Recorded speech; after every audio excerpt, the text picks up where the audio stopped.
好，那今天还是有 early bird 的奖励啊，哈。好，那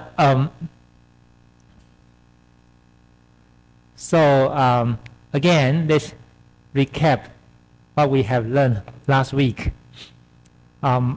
This is the summary of the X-ray diffraction, and we finished the most part of the X-ray diffraction. So let's have a quick look. So basically, X-ray, you know X-ray already, right? And the X-ray diffraction including two topics. The first one is Laue diffraction. Laue diffraction, for example, this is a diamond, right? The X-ray will pass through this diamond and then have a diffraction on another side of the X-ray. So there's a screen here, and you will see that there are some patterns like this. Okay, there are some patterns. If this if the pattern show up like this, we regard this as a single crystal. Okay, so you have a crystal lattice, and then you have atoms here. So you have diffraction with this crystal, and this pattern represents single crystal. And if you have a pattern like this ring-like pattern, and we regard this as a polycrystal. So this is not a single crystal of diamond. So there are many small grams of the single crystal get together and become a polycrystal. So you got ring-like pattern. And if this is not a crystal, this is a glass, okay, a piece of glass, and you won't get the patterns because glass is amorphous, has an amorphous structure. So you will get something like this. There's no pattern, and it's bright on the screen. So this is single crystal, polycrystal, and amorphous structure. Normally it looks like this. Okay, right. So this is Laue diffraction, and then Laue diffraction not only tell you the single crystal, polycrystal, and amorphous, but also tell you the phase, the plant you are looking at, right? We are talking about a fold, right? This is different fold, right? This is fold. The definition of fold is what? Is 360 divided by the angle you can repeat. For example, this is 90. So the fold is 4, right? The fold is 4. Represent to here is what? It's this phase, right? 100 phase. Because if you fold, this is 4 folds. Okay? Right. And then you understand the different patterns show you different phases or different plans. Okay, so I already show you this, so please remember. Okay, this is a Laue diffraction pattern, single crystal, polycrystal, amorphous, and then second information is folds and orientations, the plans, right? Okay, so it's Laue diffraction. So another diffraction is called X-ray diffraction, which is reflection. So X-ray hit this crystal, but if this crystal is too thick, you don't get a very good image on the transparent, but you have a reflection pattern. The reflection pattern is an indication of the materials. So you can see the pattern looks like this. X-axis is 2 theta, right? This 20 degree, 25, 30, 40, 50, and this is the intensity. So you got a pattern like this, and then we can identify this one. We can identify the phase, the plans you look at, right? For example, this is 32 degree, and you have 220 plan. Okay, this is 37 degree, and this is a 2 theta, right? And this is 311 phase. So if you put this, if you have these peaks, and then you can match with the database, and then the computer will tell you what kind of materials is this. Okay, and for XRD, this is the formula you need to remember. That's n lambda equal to 2d sine theta. Okay, in this case, you have d, and if you know the relationship between A and R, and because D can here, and you can find out the lambda or theta, or you have theta and lambda, you can find out the D. But for the D, you have an equation, right? This is called D spacing. D spacing. So you have a relationship with A and D, right? And then if you have relationship with A and D, then you can have, and you also know that the relationship between A and R, right? This is a H length, right? H length and A and R. So you will be able to find out the relationship between D, A, and R. Okay, so these are the three important, two important topics you need to remember. Okay, so today we are going to move to another topics for the XRD, X-ray diffraction, which is we call Scherer equation. The main purpose of the Scherer equation is to determine the crystal size. Okay, you want to know the size of this grain, so use Scherer equation to find out the crystal size.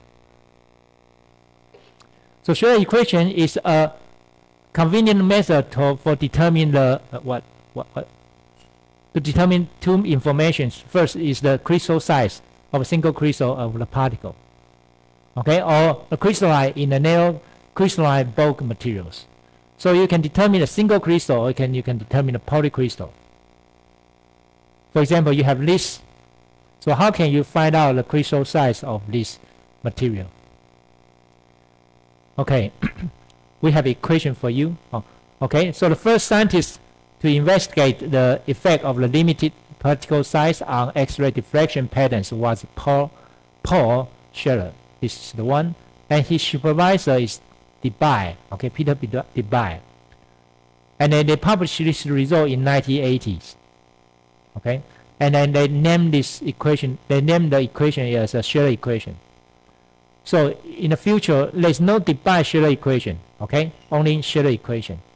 So this is Scherer equation. This is not Debye-Scherer equation. Right. Right. So what is Scherer equation? This is the pattern, and what are these data stand for? So D is the size, the mean size of the ordered domains, which may be smaller or equal to the grain size. So at this moment, you just remember that D is the grain size of this. Okay, equal to K. What is K? K is the dimensional shape factors. Shape, you have a different shape, right? This is called shape factor, and this is dimensionless. Okay, with a value close to unities. So you get this is a constant. Okay, normally is about 0.9. So you put 0.9 here. Sometimes you put 0.89. So I will give you this, and I will give you this number in your final exam paper. Okay, if this equation show up in your final exam paper. Right, but varies with the actual shape of the crystal. So anyway, I will give you this number. So lambda, as you know, lambda is a wavelength, right? Normally, we use the X-rays from copper. So we use the lambda is copper K alpha 1, which is 1.54 angstrom. So this number will be here. Okay? Then B is what? B is B sub K HKL means what? This is the one represent. Okay, so if you want to find B, B is the line broadening at half max intensity. What is half width height in mean? So this at half, what's that? Where's F? Full width, sorry, is a full width at half max intensity. Full width half maximum. Okay, full width half maximum. What is full width half maximum intensity? I will tell you soon in the following slides. Okay, this quantity is also sometimes denoted as a delta 2 theta. Okay, you can calculate it using Origin software. Anyway, I will show you how to do it. So this theta is the Bragg angle. Theta is a Bragg angle. So this is, so if you show up here, this is 32, for example, and refer to the 111 peak, right? So theta will be what? If this is 32, theta will be 16, right? That will be 16. So bring your calculator in your final exam. Okay, so theta, and then if this is 32, this will be 16. Right. So now you understand D, you understand lambda, you understand theta, you understand B. But we need to explain more about B. So what is B? B is the half wise at the full wise at half maximum. Is the expression that the extent of a function given by the differences between two extreme values of the independent variables at which the dependent variables is equal to the half of this maximum value. In another word, it is the width of the spectrum curve measured between those points on the y-axis, okay, which are half the maximum amplitude. So why is this? You don't know, but anyway, it's very, for example, this is a peak, and this is called FWHM, half wise at, full wise at half maximum. So if you have a peak here, right, this is the maximum, okay, and then if you have a maximum here, and this will be half, right, this will be half, and if you make a close line here to this curve, you will get 2 points. And this 2 points corresponds to the x-axis. There will be, for example, this x2 and x1. x2 minus x1 will be full wise at half maximum. Okay, easy. So FWHM will be x2 minus x1. Easy, right? Good. So for the Scherer formula, B is the differences in angle at half maximum. So now you know this. You already know K, I will give you. You already know lambda because this is X-ray from copper. And you know theta, right? This is 2 theta, and this is, this theta will be here, divided by 2, right? And B is what? B is this x2 minus x1. So you can put this, so you know this, so you can solve this equation. So B is delta 2 theta, and 2 theta high minus 2 theta low. This is 2 theta, right? 2 theta high minus 2 theta low. Okay? So as you know, if this is broader, if this peak is like this,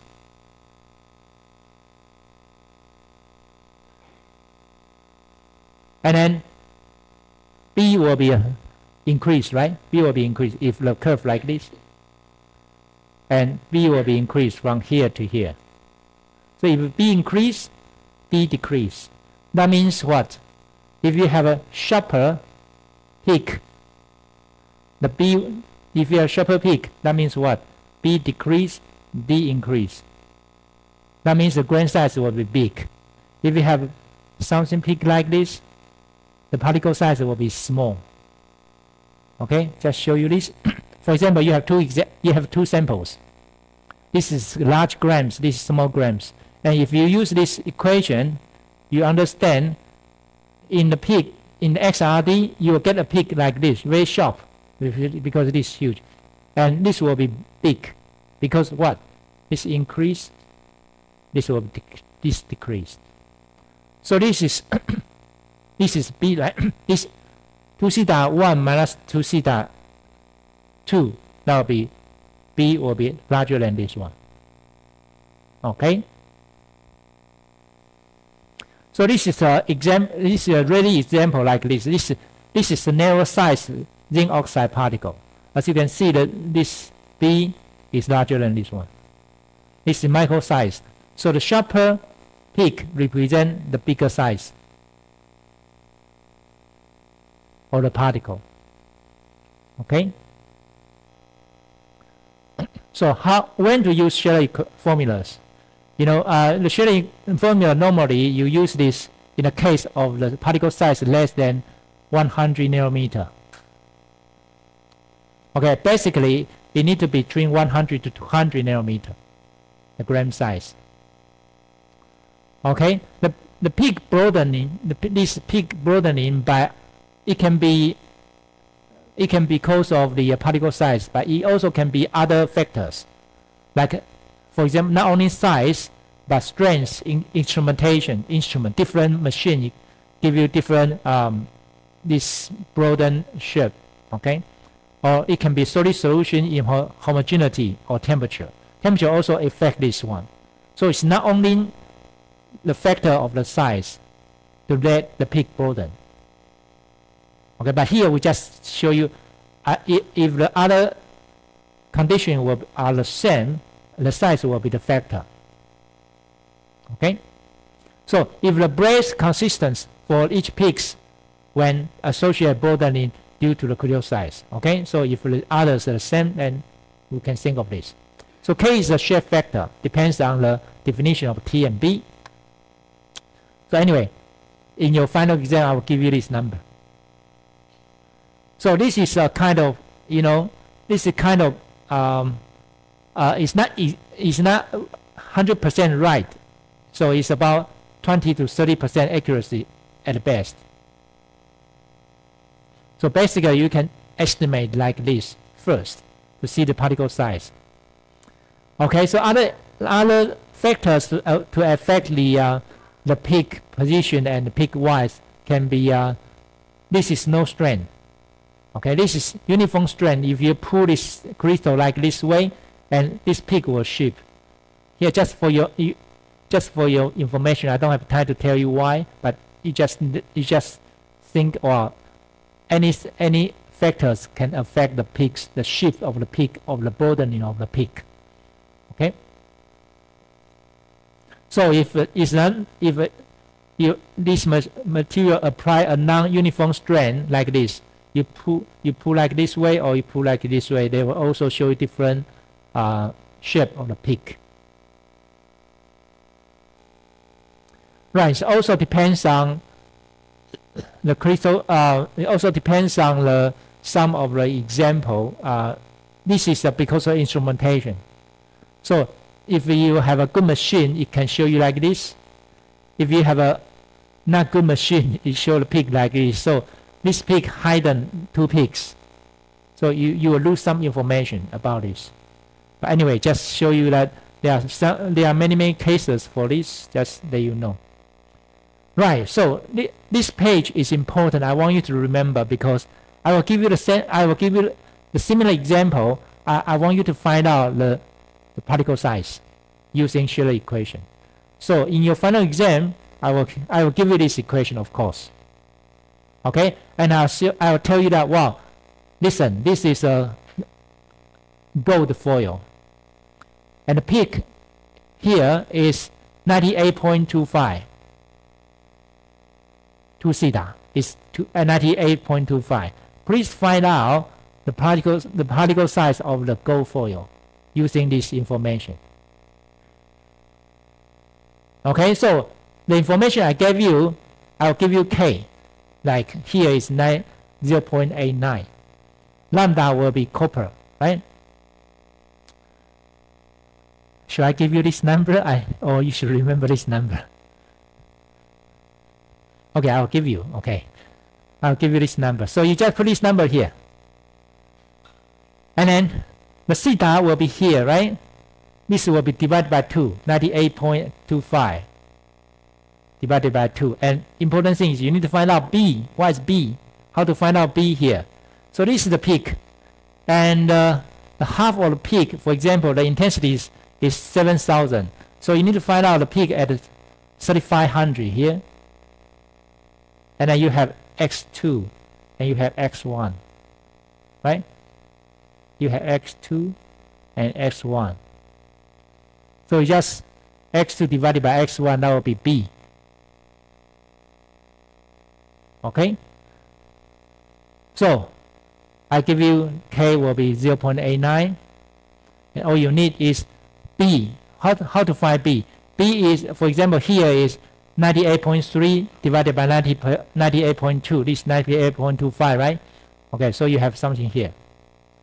But important for this is that this is theta, right? This is theta. And you need to divide by, this is in radius. In radians. So you need to do it in radians. Okay? So after you do a calculation with 0.007,174. Okay, and then you put this number here into this. So you got, and remember this cosine is not radians. It's 98.25 divided by 2.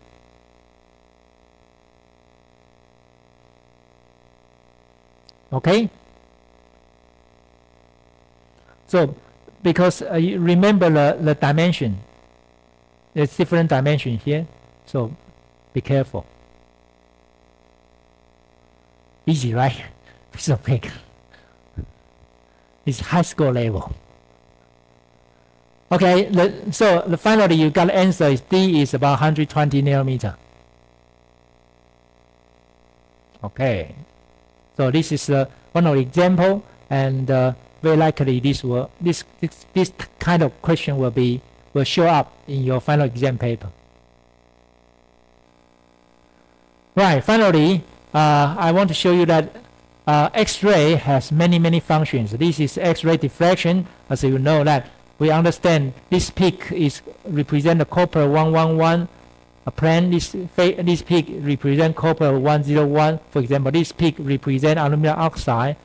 Okay, so this is one of the information. So for the analysis, compound analysis, you can identify this is what kind of compounds. Okay, but if you show up this peak, it has to be a crystal. Amorphous showing like this, a very broadened peak, right? Like glass, SiO2. Remember? So this is qualitative analysis. It doesn't show you. It's not really. No, we don't know the composition of aluminum oxide and the copper. We don't know. So we just know the material has contain aluminum oxide and copper. Another tool is called XRF. XRF, we don't have time to introduce this to you, but anyway, XRF is the element analysis. And it's very precise element analysis.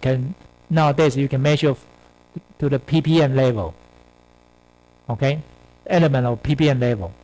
So again, you can because this is just detect the elements. So it doesn't matter it's amorphous. It doesn't matter it's amorphous, a single crystal, or polycrystal. So amorphous content evaluation can also be done by XRF. And this is a semi-quantitative analysis, not like qualitative analysis. Okay, just for your information of the XRF. Right. So finally, Schiller equation. Important thing is you need to this is equation for you to determine the particle size. The key is this B, right? And then you need to know FWHM. But of course, the particles, the shape of the peak or the shape of the curve not only depends on the particle size, but also depends on the strength, temperature, instrumentations, for example. Okay, so this is not only factor to affect the shape of the curve, of the sharpness of the curve. Right. So the section 3.17 is non-crystalline solid. Okay, this is crystalline. Remember, this is non-crystalline. This is quartz. This is glass. Okay. Order, disorder. Right. So here that you know, solids. If we talk about solid, normally we talk about 4 types of material, right? The first one, metal. Second one, ceramic. third polymer, fourth composite, right? Remember composite. Okay, but composite is a combination of the ceramic and polymer, so it's not a discussion we want to talk about here. And then mainly we'll talk about metal, because metal is the simplest case. You only have one type of element. Of course, alloy has two types, but here we only talk about one type. Okay, but ceramic normally including two types. Okay, but some of them are crystalline solid. Okay, but some of them are not, like inorganic glasses is amorphous. Polymer normally is non-crystalline. Okay, there are some special case is a crystal. Have you heard about liquid crystal? Liquid crystal is a kind of polymer in liquid form, liquid phase. Okay, but if in the solid phase, you have some kind of semi-crystalline. Right, so that's it for this section.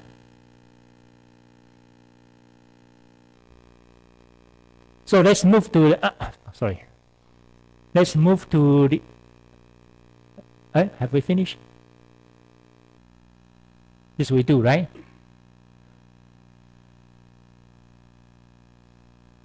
Right.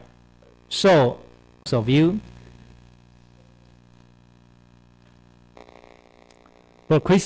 在国外的时候 ，Christmas 是我最想家的时候，对不对 ？OK， 在国外的时候哦。Okay, so imperfections. So now let's move to the chapter 4, imperfection in solid. What is imperfection? So imperfection in solid is that we want to talk systematically. First of all, imperfection is that it's not perfect, right? That's why it's imperfect. So we have point defects by only one single defect, or line defects, or two-dimensional defects, or three-dimensional defects. So these are all called miscellaneous imperfections. Miscellaneous imperfections. And how are we going to examine the defects or imperfections? We use microscope to see the imperfections. So this is one of example. This represent all the dots represent autumn. As you can see, this looks like the donuts, right? From Mr. Donuts. Okay, the donuts. You see that? 1, 2, 3, 4, 5, 6. This is my daughter's favorite donuts. Anyway, so you will see something missing here. There's one autumn missing here. This is by observation of the microscope. So you see that there's an autumn mix here. It should be here. Okay, so this is a perfect donut. Okay, as you can see, this looks like a unique cell, a repeat unit. Or you have some autumn mix like this one. So this is using this is observation by microscope, and one of microscope is called a field ion microscopes using ion. Okay, but too far, I think you just know that this is defects here. So why study imperfection in solid? You know, nobody is perfect. Okay, everybody has something mixed in his whatever, right? So the properties of some materials are profoundly influenced by the presence of imperfections. So not human being has imperfection, but for the materials always has imperfection. So imperfection doesn't mean it's bad. It can be good. For example, you know, silver is a precious metal. It's very expensive. So normally rich people like this kind of like gold or silver.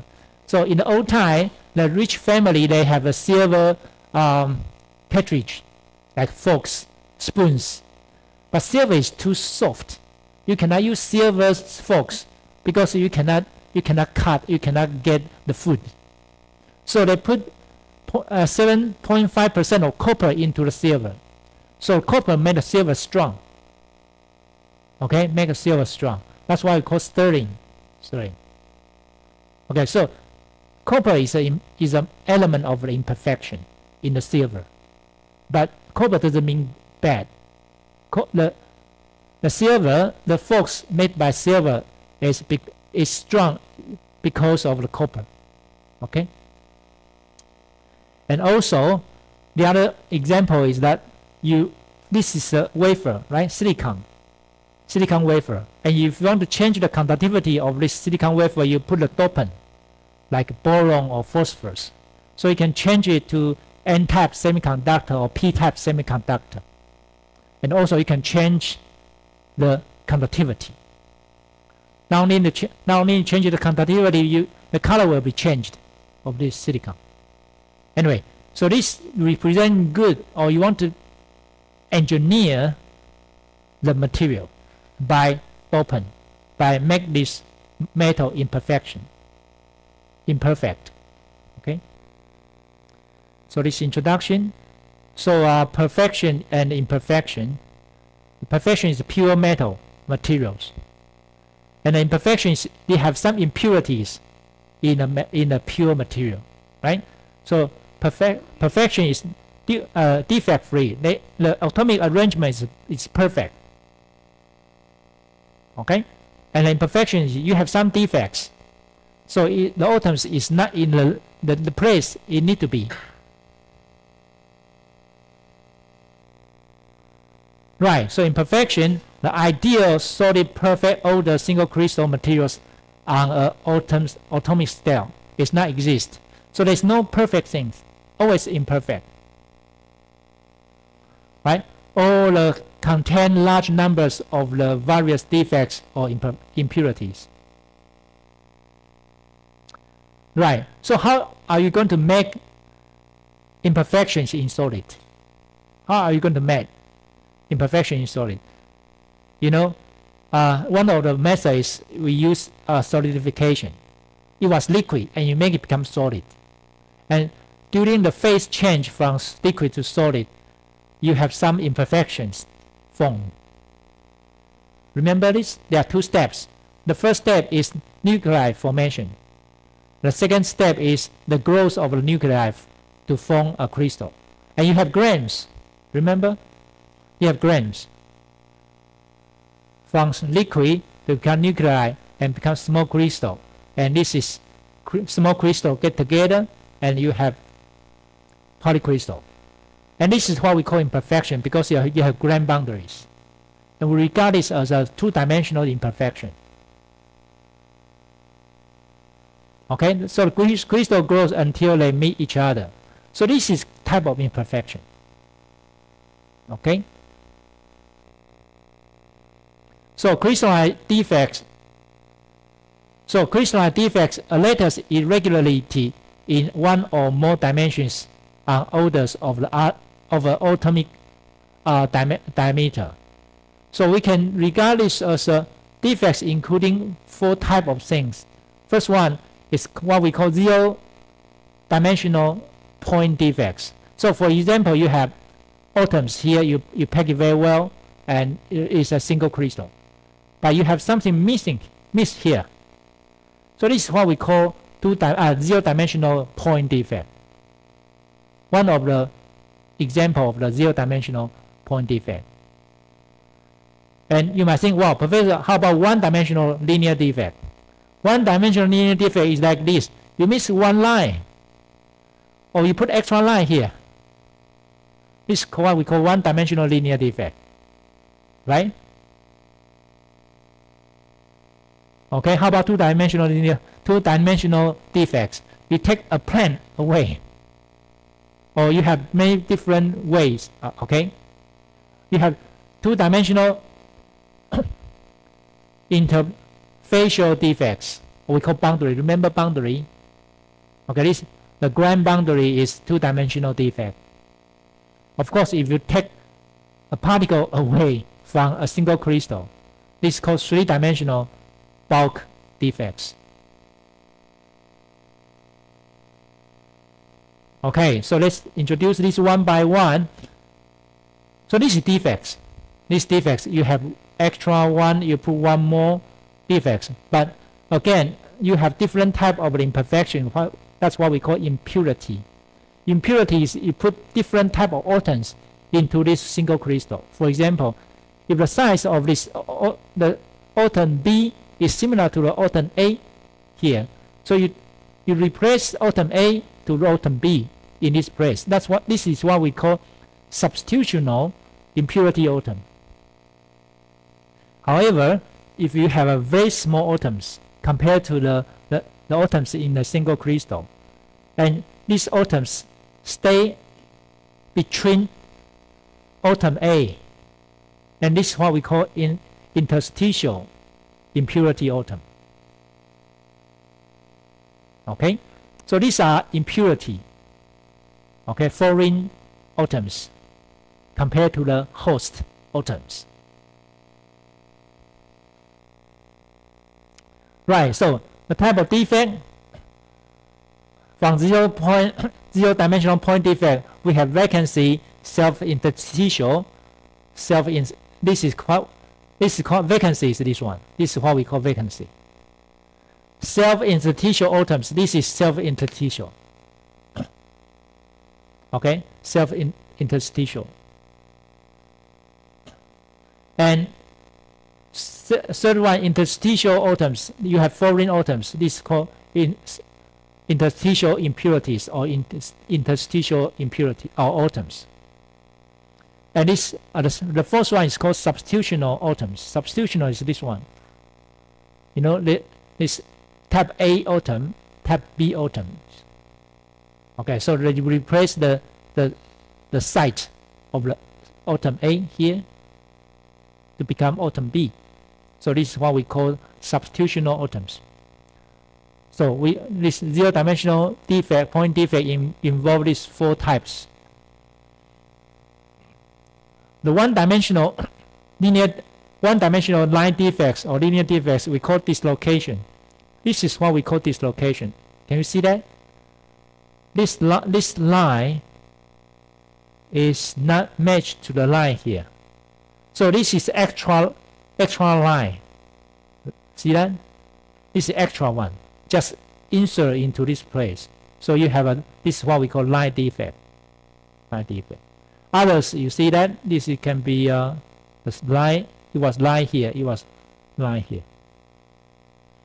Okay, this is what we call line dislocation. Okay, so you have two-dimensional area defects. Area means what? Surface, external surface. Everything has an external surface, right? So external surface like this. This is a cross section of a crystal. This external surface. As you can see, the atoms are not very stable on the surface because the bonding is not completed. The bonding inside is very good. It's completed. Okay, but surface, the atoms on the surface is not well bound, so it's not stable. Okay, and also you have internal surfaces. This grand boundary, right? This is called internal surfaces, and this is imperfection. This is defects. Okay, and also you have three-dimensional bulk defects. For example, you take this out. This is a three-dimensional particle, right? So you have vacancy cluster or impurity clusters. Okay, so that's for the type of defects, and we will introduce this one by one from now. First of all, the point defects. The point defects, again, self-interstitial and impurity in solid. And we need to define the composition. The three small topics. Okay, the first one, the section 4.2, vacancies and self-interstitials. First of all, vacancies. So this is the vacancies. You see that? You have atoms, right? And you take one out. Of course, if you take one out, the particle, the atoms nearby this vacancy will be is not stable. Why? The bonding is not completed. Right? You have very well bonds in the case of this atom, but you don't have complete bonding for this atom. So it's not stable. So this is vacancy, and you can see this is a distortion of the plane. The plane is not well formed. It's distorted.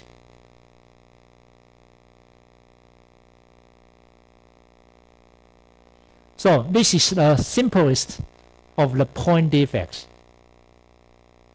Okay, you take one out. So one normally occupied from one atoms is missing. Okay, this is one of the simplest case. So let's discuss simplest case first. So once you want to take this, it is not possible to create such a materials that is free of these defects. So you always find defects like this. Okay, so this presence of the vacancies increase the entropy. Entropy is called randomness. Randomness. Have you learned entropy now? No.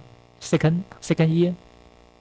Okay. So this is from the thermodynamics for the chemical engineering and chemistry students. Entropy is what we call randomness. So in Chinese it's 乱度. 乱度.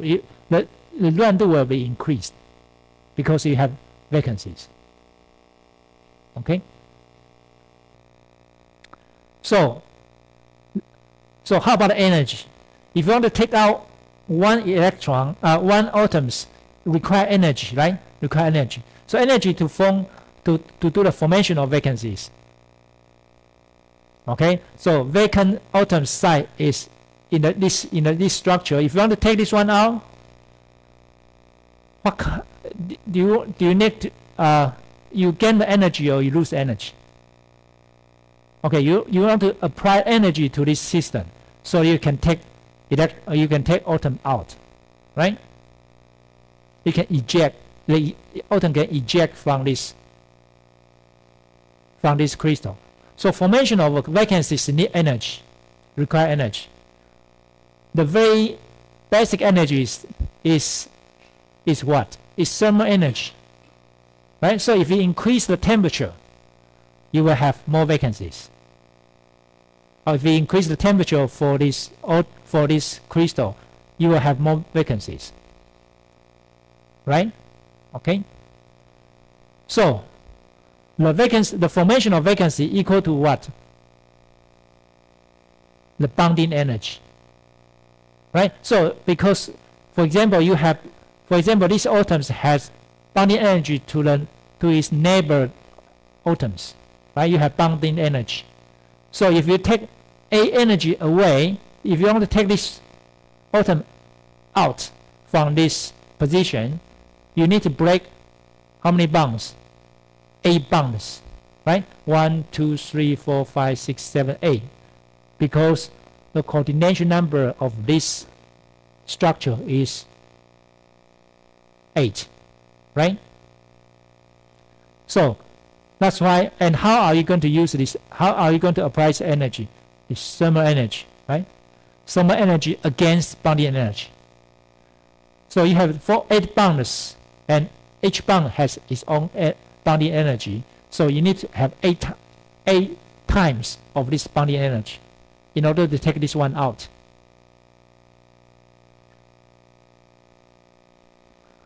Right. And a bonding number equal to coordination number, of course. So for example, the coordination number of FCC is 12. So you need 12 times of the bonding energy. For BCC, 8 times. Single cubic structure, 6 times. Right, because this is 6. Coordination number is 6. So now you know BCC is a close pack for the metal. And it's difficult to change, it's difficult to have a vacancy, because this kind of structure requires higher energy for the formation of the defects or formation of the vacancies compared to BCC and compared to the single cubic crystal.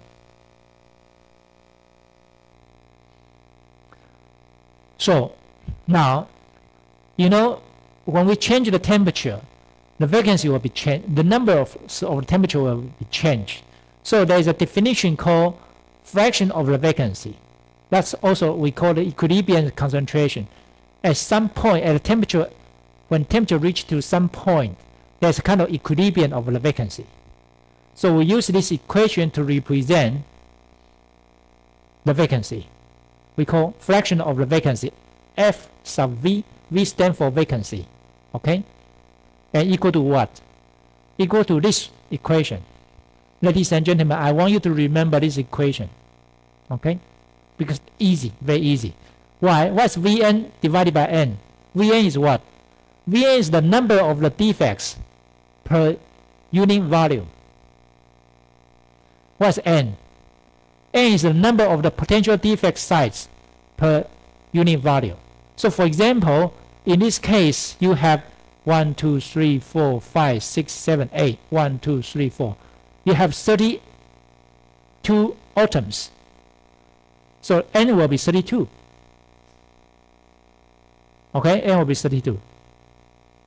And then if we increase the temperature and you lose 2 atoms in this place, what is FV? What is fraction of vacancy? That will be fraction of vacancy. That will be what? That will be 2 divided by 32. Right? That will be 2 divided by 32. So this is the fraction of vacancy. And this equal to exponential, the function exponential minus QV divided by KBT. So what is QV? Remember, QV is activation energy. So the energy required to have this vacancy. And remember, this is minus form. There's a minus sign here. Divided by what? This is KB is Boltzmann constant. Times, I will give you this in your final exam.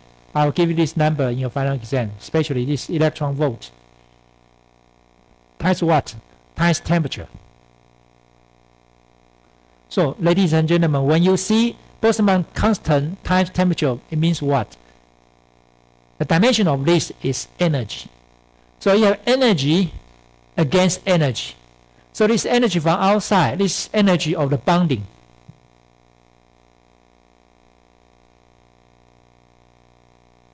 Okay, so as you can see, if we increase the temperature, and the vacancy will be increased, right? Right? Okay, so KB is represent thermal energy from the system, and then thermal energy against bonding energy. Thermal energy against the bonding energy. Please remember this equation. Right. So you can write down in this form. Please remember this. Bring your calculator. So this equation also tells us if you know the fraction of the vacancy, and if you know the temperature, if you use microscope to count the numbers of the vacancy, and if you know the temperature of this system, then you will be able to find what? You'll be able to find the activation energy, QV. Right? So we can get QV from an experiment. Okay? So this is the plot of the, if you increase the temperature of this material and you use microscope to find the vacancies in this to find the vacancies, you got a plot something like this. Or alternatively, you can use another method instead of microscope. Okay. Anyway, and then if you got this plot, how are you going to find QV? This is exponential function, right? So you times log in both sides. So the natural log. If you times the natural log in the both side, and you got this. You got y-axis that looks like this, right? And you will remove this exponential function here, and if you plot, this is QV divided by KT, right? So this is reciprocal of the temperature. So you get a straight line, because this is the minus sign here. Anyway, you got a straight line. The slope, and if you convert this line to a straight line, and the slope will be activation energy divided by Boltzmann constant. Easy, right? Easy. So this is how you find out activation energy of the copper, or activation energy of the silver. Okay? Easy. So alternatively, if I give you activation energy, I tell you the temperature. And can you find out the fraction for me? Yes, you can find. You can find a fraction of the vacancy for me, right? If I give you the activation energy, if I give you the temperature. Right. So how can you do that?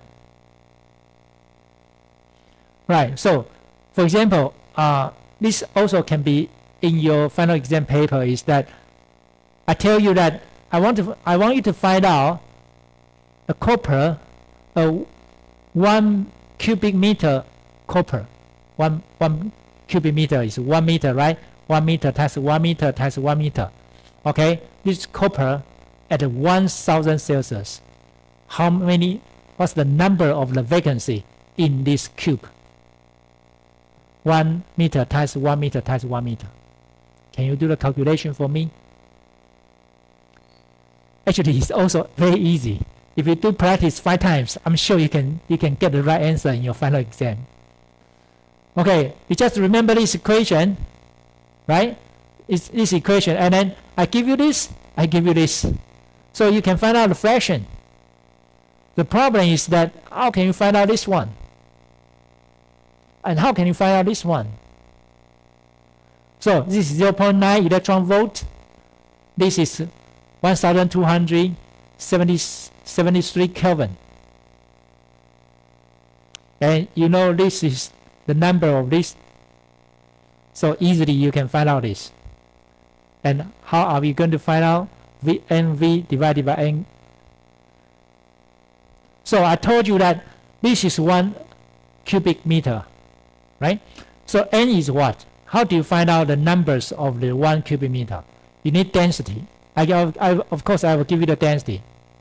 Okay, times this is what? This is Avogadro number. What's the Avogadro number? Okay. What's Avogadro number? Avogadro number is the one more. How many atoms? Right? How many atoms? Okay, this is a constant anyway. And what is A? A is atomic weight. Remember atomic weight. The definition of atomic weight is what? 1 mole. How many grams in 1 mole? So I also give you the atomic weight. So this is, and then this is density. So if you use dimensional equation, you are easy to find out that the dimension of this N will be number, atoms, right? If you use dimension here, I hope you remember I already told you this in your first year, right? This is the dimension, and you got this dimension.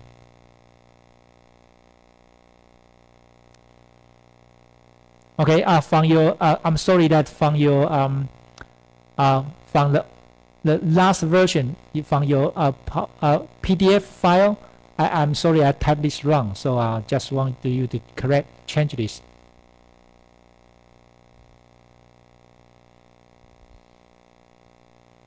You know, I also make mistake every day. Okay, not only you. Right. So what you need to know is the dimensional conversion. Okay, so you find out this. And if you have this number, of course, If you got number of this, you got this number, of course you can find out this. So the answer is that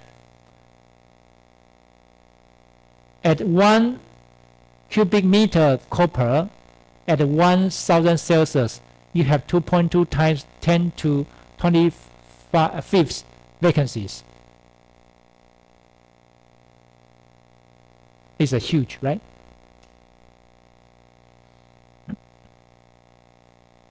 So let's find out the vacancy concentration of copper. So the temperature, let's say temperature and fraction of the vacancy and the vacancy number, the vacancies per cubic meter. And this is the Q divided by Boltzmann constant times temperature. So for example, again, this is bonding energy against thermal energy, right? So at 0 Kelvin, which is not possible. You know, the 0 Kelvin is everything stop. All the atoms stop moving. Okay, all the atoms die, stay there. Okay. Theoretically, the fraction of vacancy should be 0 if it's perfect. So there's no vacancies because there's no temperature, there's no thermal energy. Okay, theoretically. Okay, so no vacancies. Wow, theoretically yes, but it's not going to happen.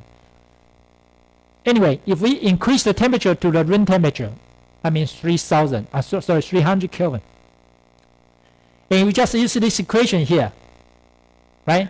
Just use this equation here. So you find out the frequency, the fraction of vacancy will be 2.19 times 10 to minus 18. So one atom out of this number will be a vacancy. Okay, one out of this number will be a vacancy. So for a cubic meter, that will be 1.85 times 10 to 5 atoms, vacancies in a cubic centimeter copper. Okay, so if we increase the temperature more, like 1000 Celsius, the melting point of the copper is 1085 Celsius. It's going to, its melting point is what? From solid form become liquid. So it become liquid, that means what? The density will be very low. So the vacancy will be very, very high. Right? So the fraction of the vacancy will be 1.67 times 10 to minus 4. That means what? 167 ppm, which is a lot. You know, compared to this, minus 18 or minus 14, this is a lot. It's about 1 out of 10,000. 1分之一. Okay? So this is number of the vacancies per cubic centimeter. So if you compare to this fraction, this is huge, from room temperature to 100 Kelvin, 100 Celsius. And the vacancy increase exponentially. You see that?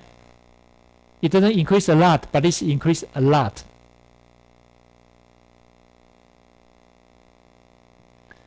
Okay. So increase the temperature, the vacancy increase exponentially.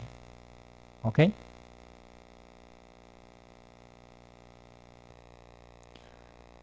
Right. So equilibrium numbers of the vacancy. Once you reach a certain temperature from the initial stage to the final stage. Okay, and then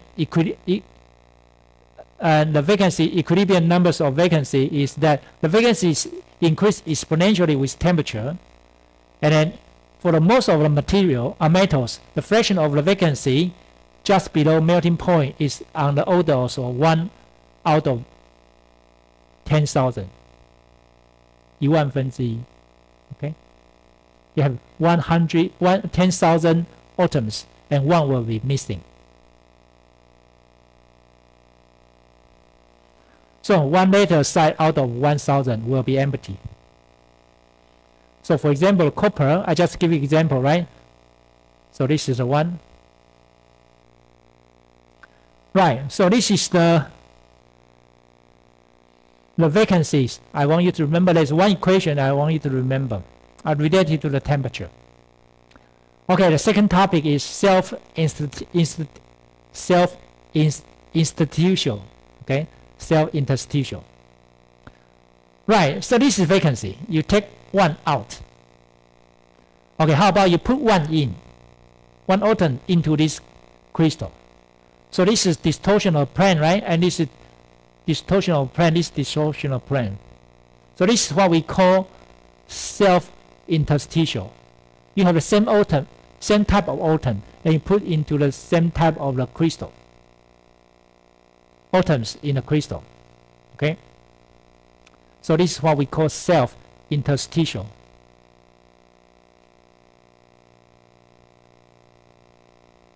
Okay? So self-interstitial is that an atom from the crystal that clouded into the interstitial side. Okay, a small void space that under the ordinary circumstance is not occupied. So in metal, a self-interstitial introduce relatively large distortions in the surroundings, that is because the atoms is substitutionally larger than the interstitial position. So here I want to ask you a question. Is this easier to happen, or this one is easier? You take one out easier, or you put one in easier? Which one? This one easier, right? So this is very difficult. It's very difficult for you to put one extra atom into the same type of the material. So the formation of this defect is not highly probable. Okay, it's not easy, right? And it exists in a very small concentration, very, very small concentrations, which are significantly lower than the vacancies. This is easier to happen. This is not. Right, so that's why we don't want to introduce much for you. Right, so next topic is impurities. We can put impurities into the solution, into the solid. So this is impurity. Oh, again, you have two types. This is called substitutional. This is interstitial, right? So the bad thing for the impurity for this one is, if this is a gold, a very expensive, of course you want very high impurity, right? For example, impurities of foreign atoms for the pure metals always be present, and some will be exist as a crystalline point defects. Okay, so for a purity of gold, it requires very high purity, which is 99.99969. So how many atoms, impurities in atoms in this gold? That will be about 1 out of the 10 to 22nd, or 1 out of 10 to 23rd impurities, atoms, in 1 cubic meters of the material.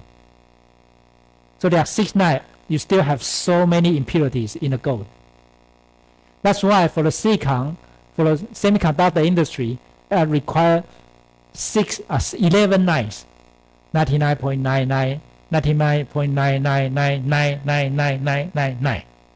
That will be require very, very high purity. Okay, this is engineering problem. However, there are something which is good, right? Why? Remember that we do it intentionally. Okay, like this, you have so many impurities in this material, like alloy. Remember I told you the sterling silver, you put copper into a silver, so you make the silver stronger. So you can make this, you can use sterling as a kind of knife, forks, spoon, as a precious cartridge, right? So this is one of examples, sterling silver alloy for your use, right? So silver is a good corrosion resistance but soft.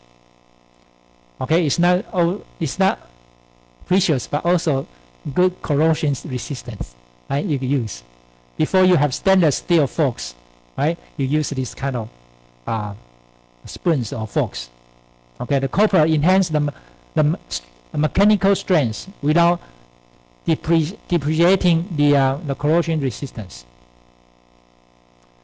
Right, so when we want to talk about impurities in terms of fluorine atoms, then we need to talk about solid solution. You know, when we talk about solution, normally we talk in liquid, right? Liquid, you have a water and you put alcohol into the water, that become the drink, right? So that's the wine. Okay, so this is liquid solution, and then in material science we want to talk about solid solution. Okay, so, but this is a very important topic, and definitely will be in your final exam paper. So I will keep this for the next lecture. Okay. I'm sorry that I also have two news for you. Okay.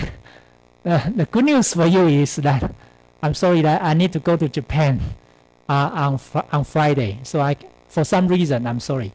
So I cannot give you a lecture. Okay, this is good news for you.